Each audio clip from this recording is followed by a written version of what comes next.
Hey, do you need wallpaper? Go to wallpaperboulevard.com. Give them my name, tell them Spencer Colgan sent you, and they'll be sure to give you 10% off at checkout. Check it out. Tell them I said hello.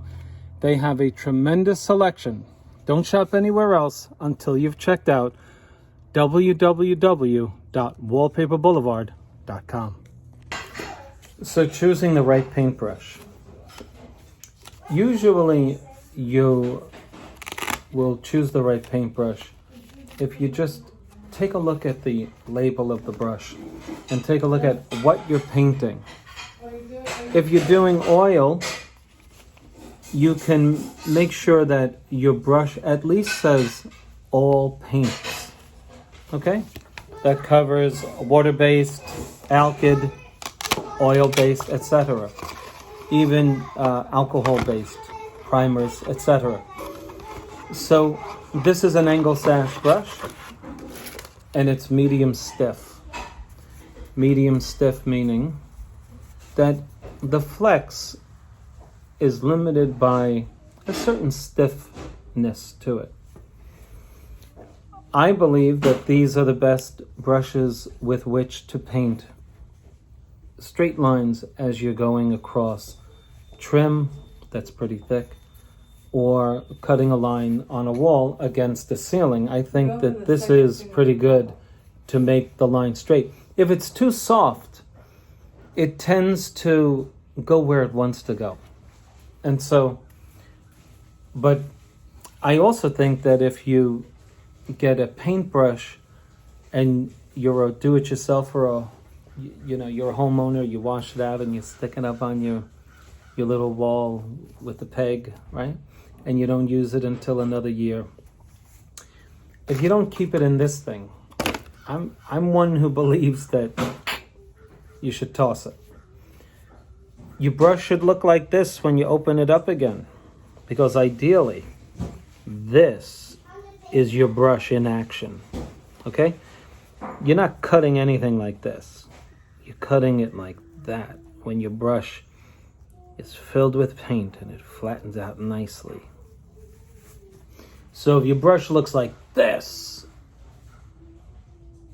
when it's this wide, you've not maintained it properly. You can't do anything with this.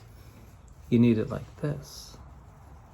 And so after you're done painting, or if you're painting for a long time in the day, stop, clean your brush out, and start using it again. Before you use a paintbrush, you want to make sure that you anticipate that the filaments beyond this point will get paint on them. And if that's the case, you want to make sure that you first coat the brush with water. Look how far I'm going and how far I'm not going. I'm not touching the barrel with water. It's not that the barrel cannot get wet. It's that underneath the barrel is this wood. Do you ever see a guy wearing plugs? Plugs. I always get a kick out of guys who get the plugs, but anyway, guys will talk in the locker room, hey, he's got plugs. Or you take your kid's Barbie doll and you pull the hair back and you see those holes through which the hair is inserted, right? Well, in this barrel are holes that are holding a grouping of these filaments. Okay, you call them bristles, right? And what happens is wood expands and contracts, just like your door in June and July expands to where it's touching the frame. And then what do you have? You have a door that's rubbing, and you have to sand it, right? What I would use if I were you is talcum powder. I would put talcum powder on the door. What happens is it actually absorbs the moisture and it makes it slide. But I've sanded it as well. Anyway, this wood will expand if you get it too wet. Okay? You're certainly not going to stick your paintbrush that far. But water, when you're cleaning it, people like to soak their brush. I'm soaking my brush, honey. And then what happens? You find out that your filaments come out in chunks.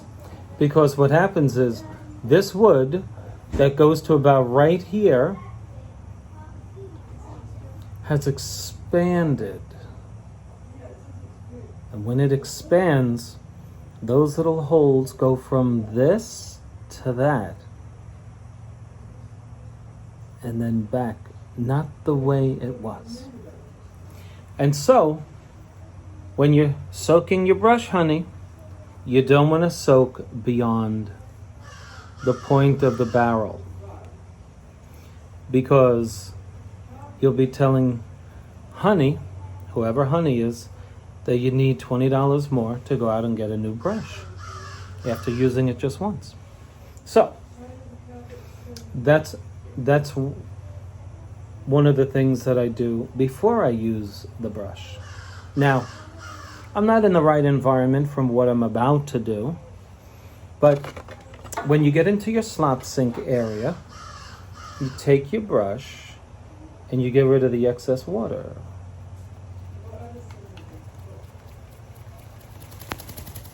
Like that. Let me clean the screen and come back.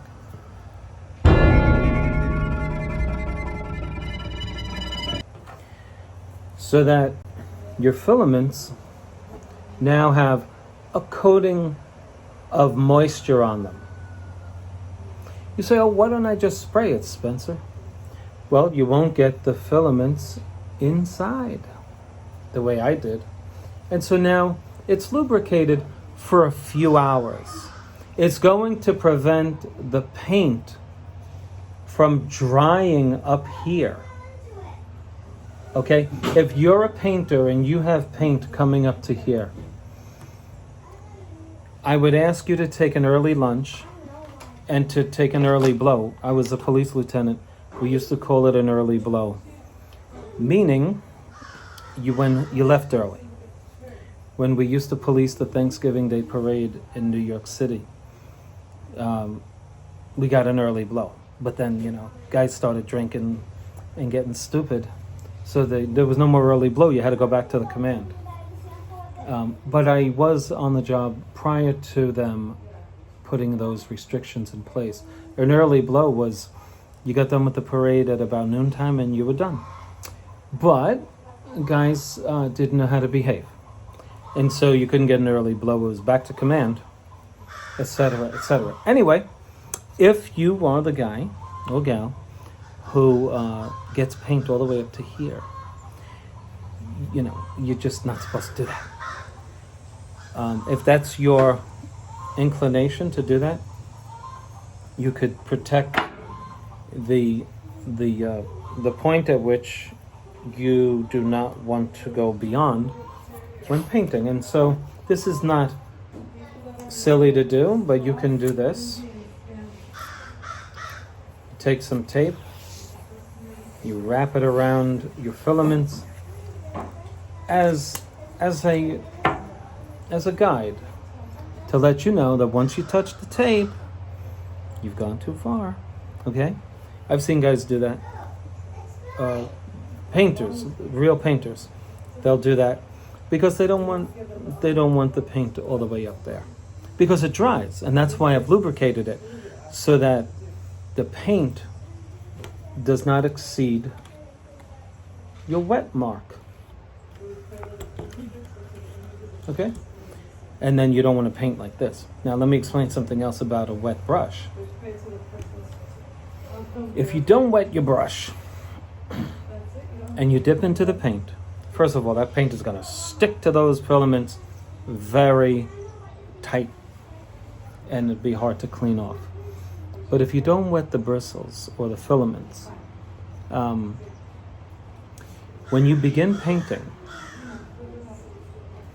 what will happen is that as you're painting, if you're a perfectionist and if you're really concerned about the end result, the distribution of the paint will vary from the first few feet, during which time the filaments are acclimating to saturation. And so as I dip in for my first time, right, you get up to, you have a cut bucket, do this, you start painting. Well, two things are happening. One, your filaments are absorbing the liquid in the paint. I don't mean it's penetrating the filaments, but I mean it's getting in and out of all the different filaments. And secondly, the wall you're painting is receiving the paint. So now, during that period, those 36 inches, you move forward, you dip again. Now, your brush is saturated with the paint, and now only the wall is receiving the paint and absorption. Therefore, the distribution from the first 36 inches to the rest of the room will differ because you didn't saturate your filaments prior to using the brush. And if you're a perfectionist, OCD person, like the person making this video, and you look closely while the sun is coming in, you will see a differential in the appearance and beauty of the first few feet and the last feet, because you put 100% of the paint on after the first 3 feet, whereas you only put 90% of the paint on for the first 3 feet. The moral of the story is to dip your brush in water. Idaho Painter doesn't do this. Last time I checked. But I do. You dip it, and can we make that a phrase? Dip it and wiggle it, whatever. Dip it and spin it. Dip it and spin it. And then you'll have a damp. Look, it's not dripping. Not dripping. It's damp, and that's how you want it to be. And if you take a break or whatever, here's what you do. Don't use a shopping bag from your local supermarket. The ink on the shopping bag will come through and be on your paint and discolor your paint. Believe it or not, use clear painter's plastic to simply wrap around your brush. Okay? Take care of your brush. This is going to make your room beautiful. Okay? And if you want to see the difference between a medium stiff and soft, buy both of them and see what you like. Spend the money. Here's why. You already waste enough money. I know you do. You know? So go out and get yourself 2 brushes, because I can't show you the exact difference. I can say, oh, get this one or that one. If you want to cut a nice straight line, you want to do it with that. And that's one of the benefits of wetting it. It makes it nice and pliable. Look at that. It's not doing that. It's not dry. It's bending the way I want it to, because I want that when I paint. See that? Okay.